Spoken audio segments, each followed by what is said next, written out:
Hey, what's going on, guys? So today I want to do a little bit of an unboxing for you guys and to show a little bit of gameplay. I'm not going to do like a full game review, just some gameplay for a weird game, really weird game.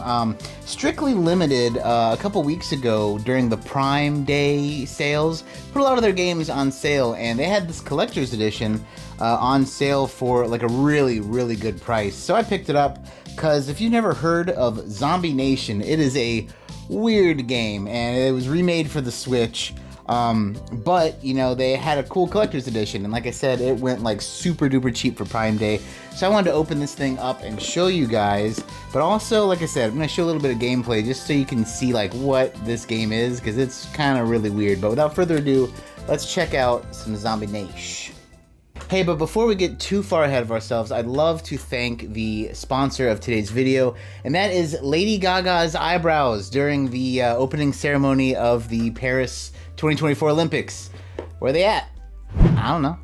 So, like I said, got this on Prime Day. It is from Strictly Limited, which is a UK company, which is why it's a PEGI instead of a, you know, ESRB or whatever. I forgot what Japan says. But I went ahead and started the plastic. So this is what you get. Has a little slip case on it for Zombie Nation. Wow, that's a really nice box. Okay, first off, I'm gonna say this is a super nice box. Before I go into the box though, let's see if there's anything else we should see.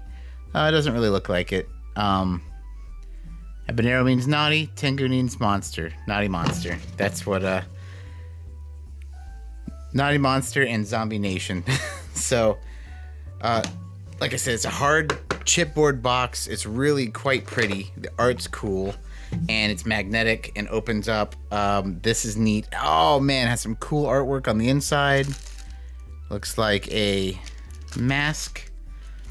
So we have here a CD soundtrack with 10 tracks on it, but it's in a real, you know, jewel case, not some cheap little thing. We have these two cards, which are pretty cool. We have these two postcards, which are pretty cool. Oh, no, sorry, 3 postcards. Uh-oh. So that's kind of neat. Let's see what else we have. This is, I believe, part of that. I'll bust that out in a second. A 4th postcard where, you know, it says what's been said on the box a couple times now. Here we go. So we have a big sticker for the logo of the game. I got the Switch version. We have a huge poster. It's double-sided, so they got the one side is this, the original kind of box art. The other side is that, which is pretty cool.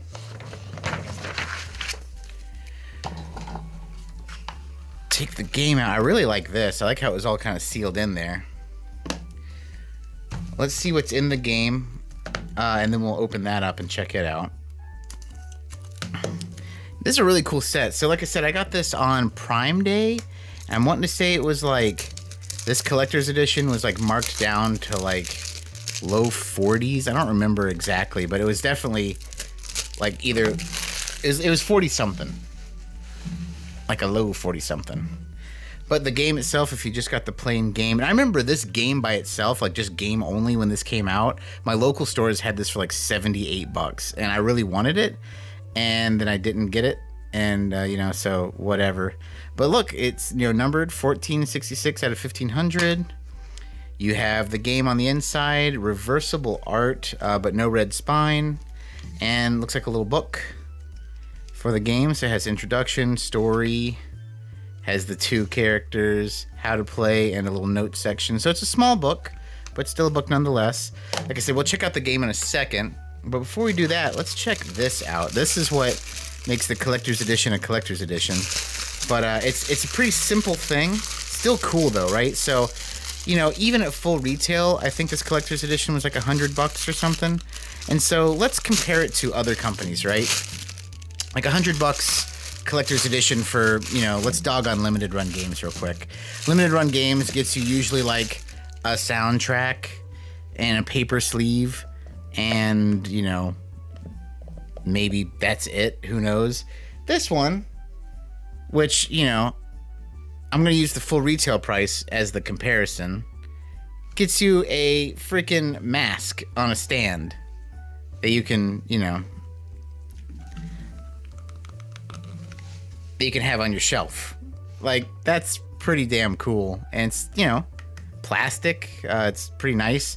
I think I need to push the nose in a little bit more. I just don't want to mess anything up. But I mean, still pretty cool in comparison to other things. I mean, the paint job isn't like super duper great, I will say. Like, it's not like, you know, there's some overspray, but like, I don't know if that's like on purpose to make it look more real or if it's just lazy because it's a cheap way to do it. But I mean, either way, like I said, I picked this thing up on Prime Day for like 40 bucks. So with all the other stuff, I think that's a pretty good deal. That's just me. But anyway, what do you guys think about all this? I'm actually going to show you this game now because, like I said, this game is really, really freaking weird. I believe it was like a NES game, or I guess it would be Famicom because it didn't come out here in America. But it's a weird shooter. It's a very, very weird shooter. So I'm just gonna show it to you. I don't even know if I'm gonna talk yet or not. You'll see in a second, and I'll decide when I'm editing. But I just want to show you this game because it is kind of bonkers. So, like I kind of said, I can't do, you know, much justice that just watching this game is not going to do better.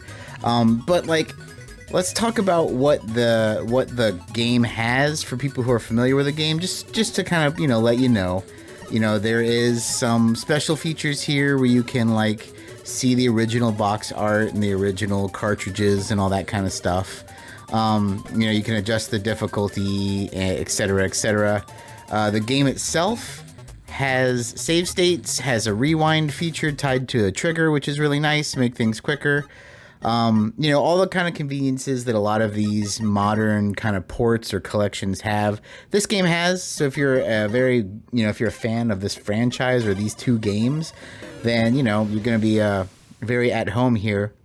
But I mean, let's talk about the games. I mean, this is what you're going to be playing. There really isn't too much to say because I cannot explain this game. It's literally, you know, both versions, right? So one of them you have the Tengu mask and one of them you have like the decapitated zombie head. But essentially it's a shooter that makes like no sense. Like, you just fly around blasting, like you're spitting out bodies and eyeballs and destroying the towns, kind of like Rampage. Like, you destroy the buildings a lot like Rampage. But I mean, this game is just stupid fun. It defaults you on easy, which I will say, if you just want to have a good time and not think about anything, that's the way to play this game. But it's just a weird, wacky game. As you blow stuff up, people fly out of buildings that you help for some godforsaken reason. And when you help them, it just like levels you up to where you can shoot more stuff more often. But the game itself is it's what you're looking at, man. It's this wild first-person shooter. It's a weird oddity from the NES Famicom era. It's very fun. It's very hectic. It's very crazy. The music isn't half bad as you're listening to it right now. You know, I'll let you be the judge. The other thing that's kind of, you know, weird about this is the bosses. I'm only going to show one here because this is, you know, a game that, you know, maybe will pique your interest. So like, you might end up wanting to buy it yourself, or if not, then I'm sure you can just go online and look up a playthrough. But I mean, the first level boss is like this Medusa Statue of Liberty, and it's pretty cool. Like I said, it's a weird game. It's a fun time, really eclectic, really odd, worth checking out in my opinion. But also, you know, the collector's edition kind of is the cherry on top for me personally. But hey, that's going to do it for us today, guys. What did you guys think of that collector's edition? Did you get anything cool like that on Prime Day? Did you get anything from that particular sale on Prime Day, all the strictly limited stuff? I'd love to know down below. There was one other game I wanted. It was one of the Cotton sets for like the Cotton reboot, and I missed it, so ugh. But I mean, hey, like I said, let me know what you guys think about this one down below, and if you got anything for yourselves. And that's going to do it for us today, guys. Once again, thank you so much for watching. Thank you so much for subscribing. If you haven't, please do. It'd be really cool. But as always, my friends, take it easy.